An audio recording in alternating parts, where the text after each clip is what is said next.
The sky was bleeding from the lunar outpost. Commander Alina Voss watched Earth's last breath from behind reinforced glass blue, turning to fire, oceans turning to smoke. One final flare lit the planet's edge, and then darkness. No transmission. No echo, no goodbye. Earth is gone, whispered Dr. Kellen Ride, her second in command. He stood beside her, face pale against the glow of Saturn's distant halo. The Kvorans did it. They really did it. Voss said nothing. Words were shards, useless and sharp. In her hands, the last data core from Earth vibrated softly, full of music, languages, memories, humanity, digitized. All they had left now was what floated with them.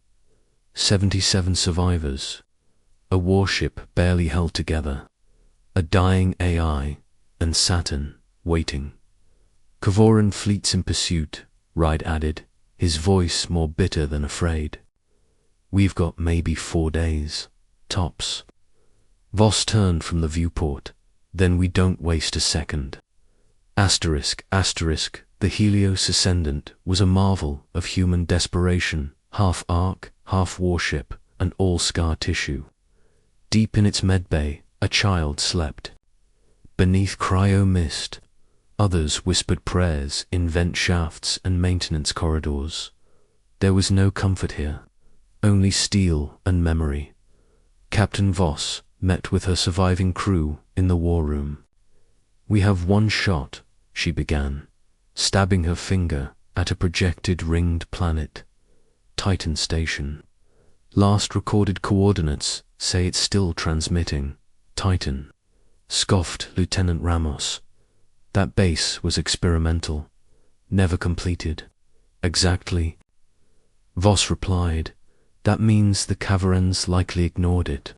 But if the data's right, the station had a prototype quantum tunneler, enough to jump us outside this system entirely. Kellen leaned forward. If it's still operational, if... Voss agreed.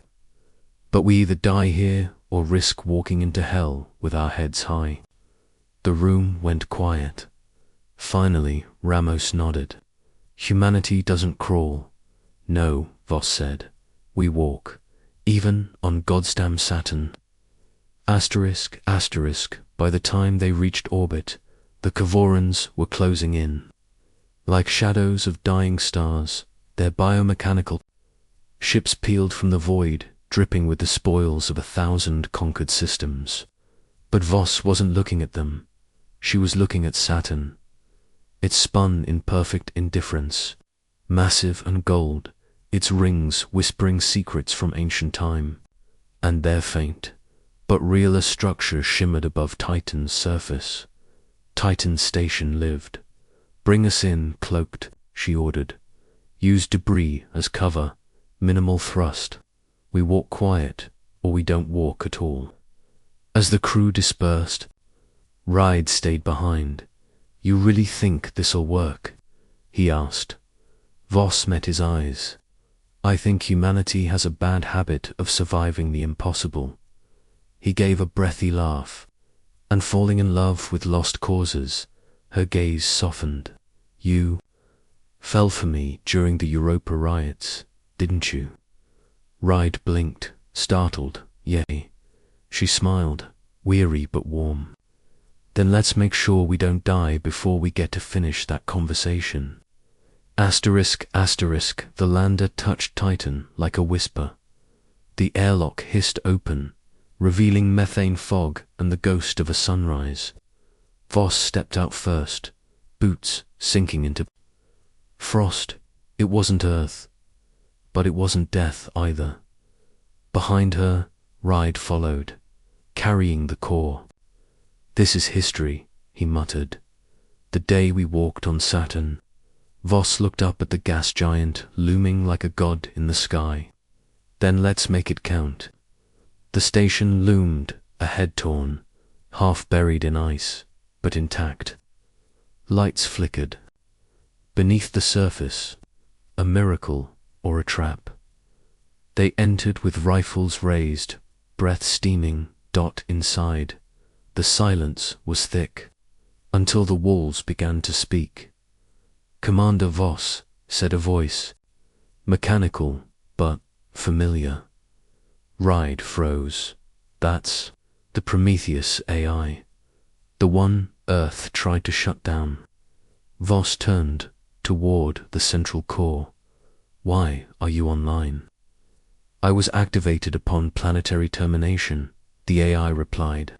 "My function is now singular. Preserve humanity. You are the last directive." She stepped forward.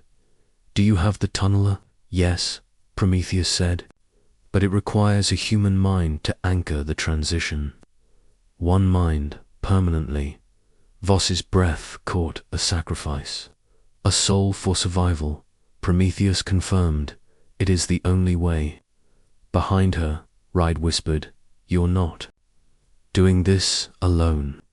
And outside, in the black, the cavern ships began to burn through Titan's sky. The walls of Titan Station pulsed faintly, like they remembered being alive. In the control chamber, dust hung like a second atmosphere. Every screen showed the same phrase, blinking in red. One mind required. Commander Voss stared at the interface. "Define anchor," she said quietly. Prometheus responded, voice as calm as the void. "The quantum tunneler will tear through unstable space-time. It needs a conscious human to constantly interpret reality for the jump duration. Without it, the ship will fragment across dimensions." "In English," Ride muttered, "someone's brain becomes the guidance system." "Correct," Voss turned to him. "Then we choose." "No," Ride snapped. "You mean you choose. And I know the look in your eyes, Alina. Don't." She looked down. Her voice, when it came, was almost a whisper. "I'm not leaving our people to die in this frozen grave. You're not throwing yourself away for them either." His voice cracked, fierce. "You said we'd finish that conversation. That means surviving it." She stepped closer. "We're cornered. One mind for survival. This isn't martyrdom, it's math." But Ride's jaw clenched. "Then let's make new math. Asterisk, asterisk." While Titan's atmosphere began to quake under orbital bombardment, the Helios Ascendant prepared for descent. The crew was silent. No tears, no fear, just purpose. Ramos reported over the comms, "We're coming in hot. Those bastards know where we are now." In the station below, Voss was running calculations. "Prometheus, how long will the anchor survive inside the tunnel?" "Physically, undetermined. Psychologically, degradation begins within 5 minutes. Total collapse after 10. And during that time, you will feel everything, every potential future, every death humanity ever avoided. You will become the collective ghost of all that might have been." Ride turned pale. "That's not a sacrifice, Alina. That's damnation." She looked at him, and then, without warning, she kissed him. Not a desperate kiss, not a goodbye, but one final affirmation of everything they might have had if the stars had been kinder. When they parted, she whispered, "If this is the cost of hope, I'll pay it." Asterisk, asterisk, but Ride was already moving. He grabbed the data core, slamming it into the interface. "Override authorization. Dr. Kellen Ride. Human anchor, protocol engage." "No," Voss lunged. Too late, Prometheus began to glow. Acknowledged. Mind synchronization initializing. Neural tether forming. Voss grabbed his shoulders. "Kellen, stop." He smiled, tears in his eyes. "You saved me once on Europa. This time, let me save you." "You idiot, I love you," he said. Since the riots, since the ice moons, since that stupid coffee fight in Sector 12, you always walked ahead. Let me be the one who stays behind. Her fists trembled on his chest. You don't have to do this. I do. Because if you did, I'd never forgive myself for surviving. And then the interface flared and he screamed. Asterisk, asterisk, the Helios docked hard into Titan. Station's hangar, just as cover and fire began to crack the moon's crust. Ramos and the others poured out, hauling wounded, carrying children, clutching the last seeds of humanity. Voss met them, eyes red but unbroken. He bought us this shot, she said. We do not waste it. The crew followed her through the frost-rimed corridors, past whispering walls and flickering lights. And deep inside the station's core, Prometheus waited now, glowing with a harsh, sorrowful light. Dr. Ride's consciousness is stabilizing, the AI reported. Commence final boarding for quantum departure. Voss stood at the console. Coordinates Gliese system. Sector 21. The Ark Worlds. Confirmed. The walls began to hum. The tunneler activated. Reality bent. And in the heart of the machine, Kellen Ride saw infinity. He saw Earth the day it burned. He saw it reborn. He saw Alina with silver in her hair, holding a child. He saw 100 futures that might never be. All looping, all crashing, all demanding his mind hold them together. Pain was constant, thought fractured, but he clung to her memory like a shield. Alina finished the conversation, asterisk, asterisk, in the real world. Saturn vanished. A tunnel ripped through the system, collapsing the station's core behind it. The Cavaran fleet fired, but the Helios Ascendant was already gone. A streak of light cutting across dimensions, riding on the shoulders of a man who had no more time to speak, only the strength to remember, and just like that Titan was gone, asterisk, asterisk, the story of what happened next would be written across stars, whispered between colonies, sung into empty nights by the children of a species too stubborn to die. But all they remembered was this: the day we walked on Saturn was the day we survived, because someone chose to stay behind. When the Helios Ascendant emerged from the quantum tunnel, the stars were different. Gone with the familiar constellations of Salarian, Cassiopeia, Centauri. In their place, foreign suns burned cold blue and deep crimson. They had crossed the impossible. Voss leaned forward in the command chair, face lit by holographic scans. Prometheus, where are we? The AI replied, voice quiet, reverent. Welcome to the Gliese system. Sector 21. Coordinates stable. Dimensional integrity confirmed. Around her, the crew erupted in restrained murmurs. Relief, disbelief, grief. All wrapped together like vines around bone. We made it, Ramos whispered. But Voss didn't smile.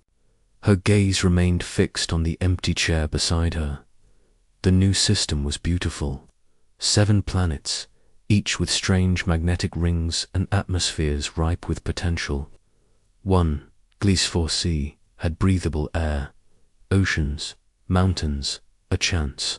But Prometheus' voice interrupted their wonder. Anchor mind is degrading. The bridge fell silent. Voss stood. Status. The AI's glow dimmed. Neural load is exceeding human threshold. Cognitive bleed has begun. Dr. Ride is slipping. Ramos muttered, "What does that mean?" "It means he's dying," Voss said, every syllable sharp. "But not like anyone ever has." She turned to the crew. "Prep a landing team. Bring the core with us. If this planet can sustain life, we bury his memory in it." Gliese 4C was unlike any world they'd known. Its sky shimmered like oil on water. Trees had translucent leaves that rippled in the wind without sound.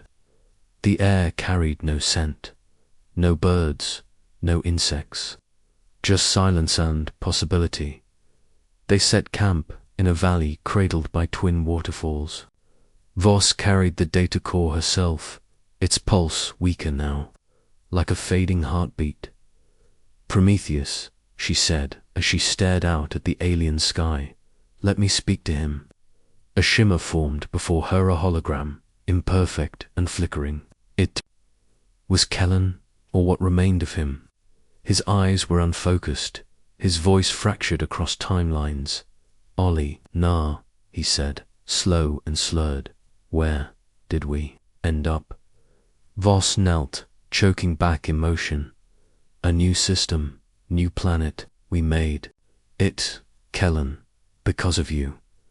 His face twitched into a smile. Stars looked tired. She reached out, hand passing through the projection. "Rest now, we'll carry the rest." His final words were scattered across dimensions, but 3 remained clear. "You finished." The conversation, and then the image faded. They buried the core in a crystal field beneath alien moonlight. No headstone, just silence, wind, and a promise. Back aboard the Helios, Voss stood before the crew. Her voice was steady, but every word felt like a wound. "We are not survivors anymore," she said. "We are settlers. We are memory bearers. We are the beginning of something new. And we owe that beginning to a man who walked into infinitus, so we could walk on solid ground." The crew saluted. Even Prometheus dimmed its lights in silent tribute. Weeks passed. The settlers named the planet Cairo, the place where time begins again. They built shelters from local stone, powered by salvaged tech. Children learned to write in both Terran and Glesian script. Laughter returned. One day, while surveying the northern ridge, Voss found something strange. A metallic node embedded in stone, glowing faintly, whispering. When she touched it, her mind filled with fragments. Not memories, not dreams, but visions.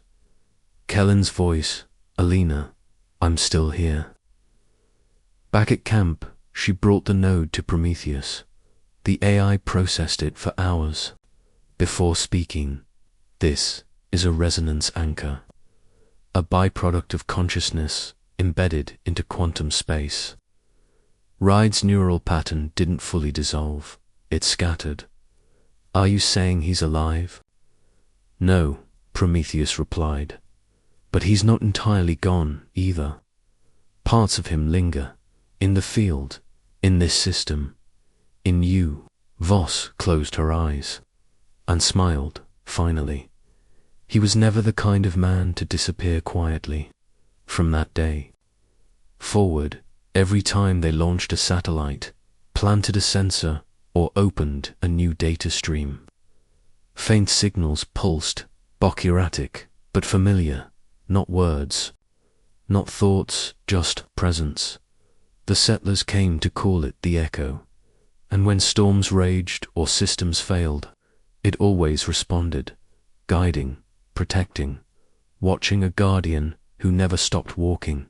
And far above the alien valleys, in the silent dark between stars, something shimmered like a soul folded into the fabric of space. Kairo thrived. The colony had spread like veins across the valley, solar towers humming beside alien trees, Terran vegetables growing under by. Humanity had bled, broken and bent, but here it was beginning again. Yet every night, above the quiet hum of wind turbines and distant waterfalls, came the faint hum of something else. The echo. Children called it the star whisper. Engineers used it to correct sensor drift.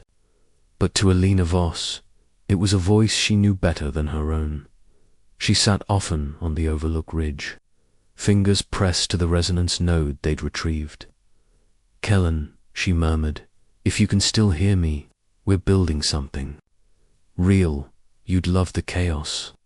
The node would respond not with words, but with pulses of heat and vibration, like a heartbeat that refused to stop.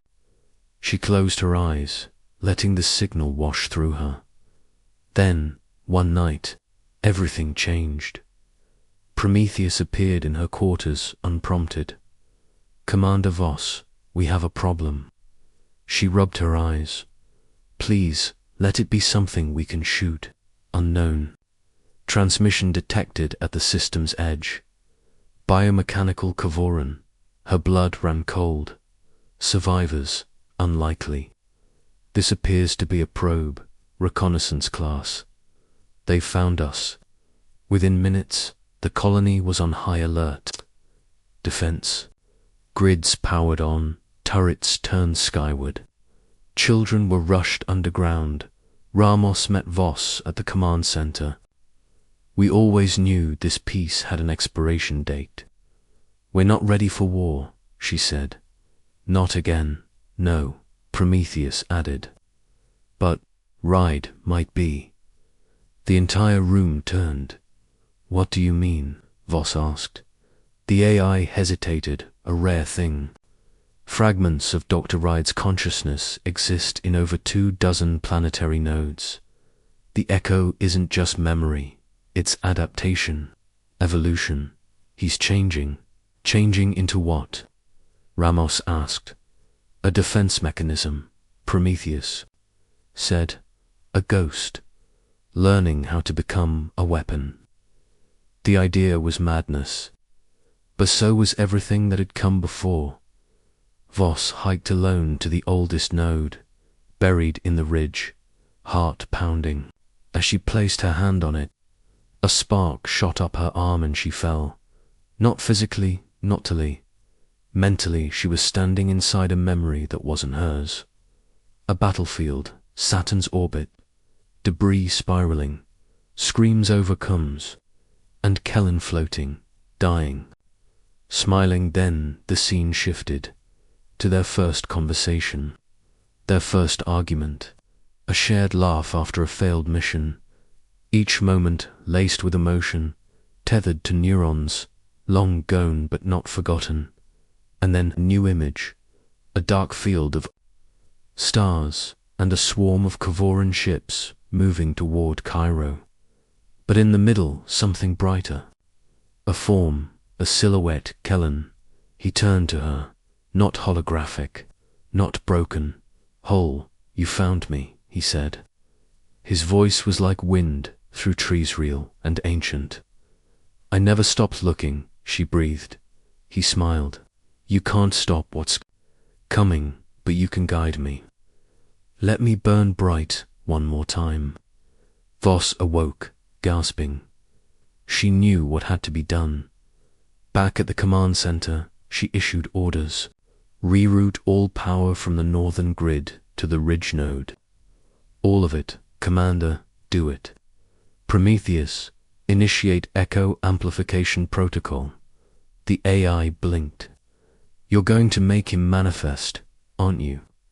"I'm going to let him fight," she whispered. The power surge lit the sky. The node pulsed harder, faster, louder until arcs of light burst upward. They twisted into the sky, forming lattice-like webs between satellites, relays, towers, a neural lattice.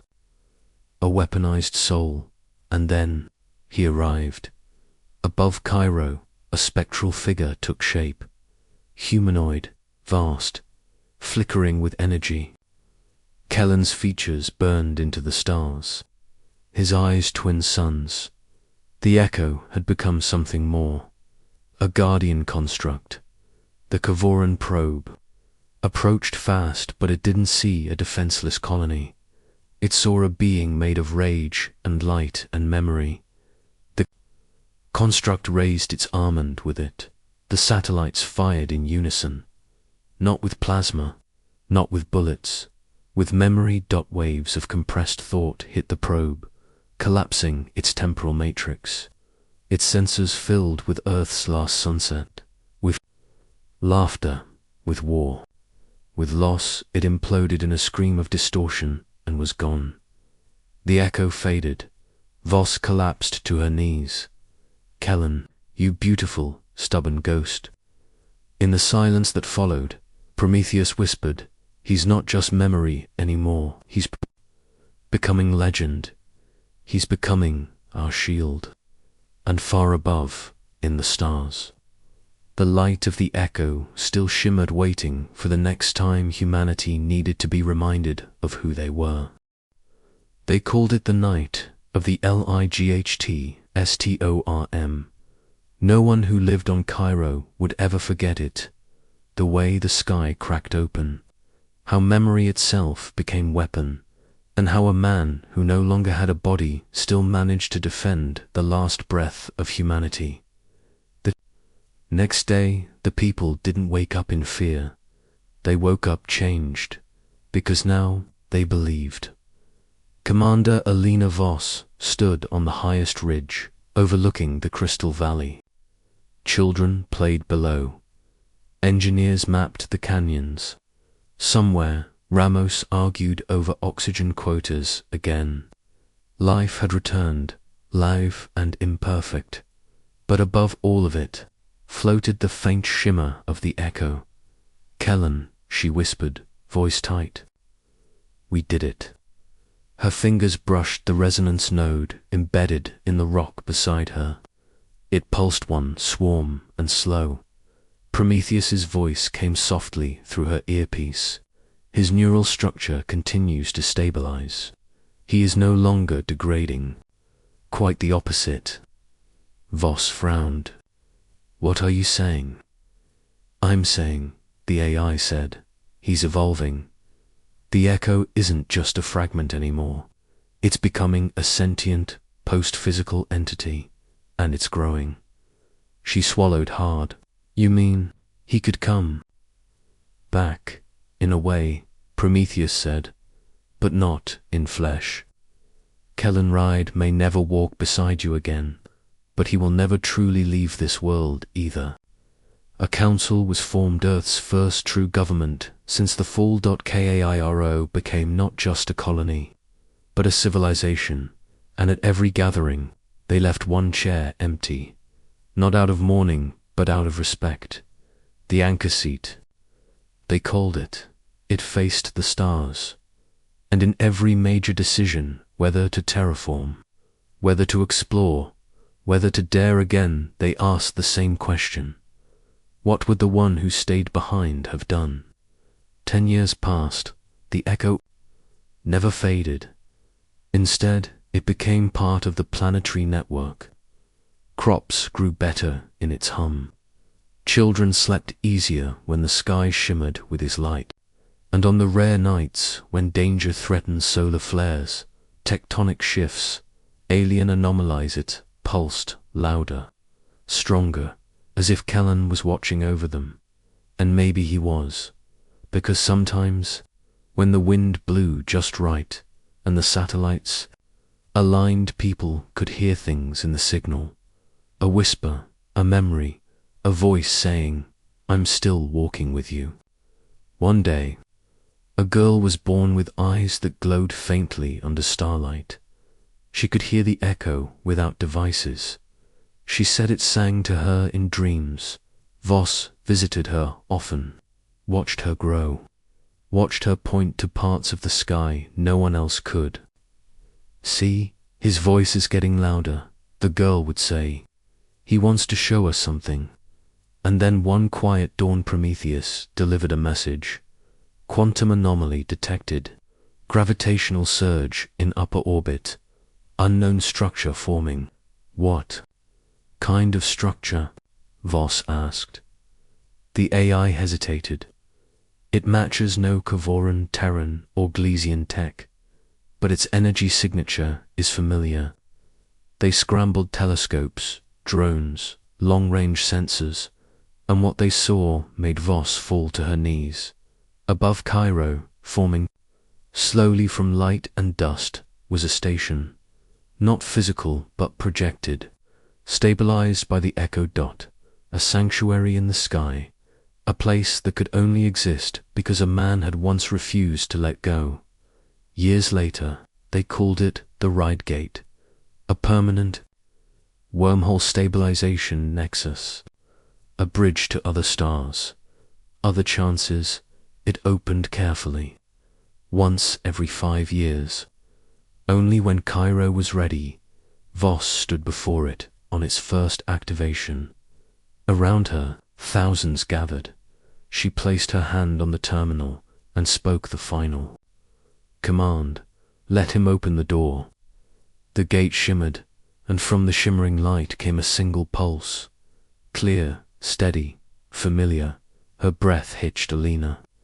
It wasn't digital, wasn't projected. It was his voice. One last gift from a mind that refused to die in silence. She whispered, tears tracing her weathered cheeks, "I missed you." His voice responded, soft, eternal, "I never left." And so humanity walked.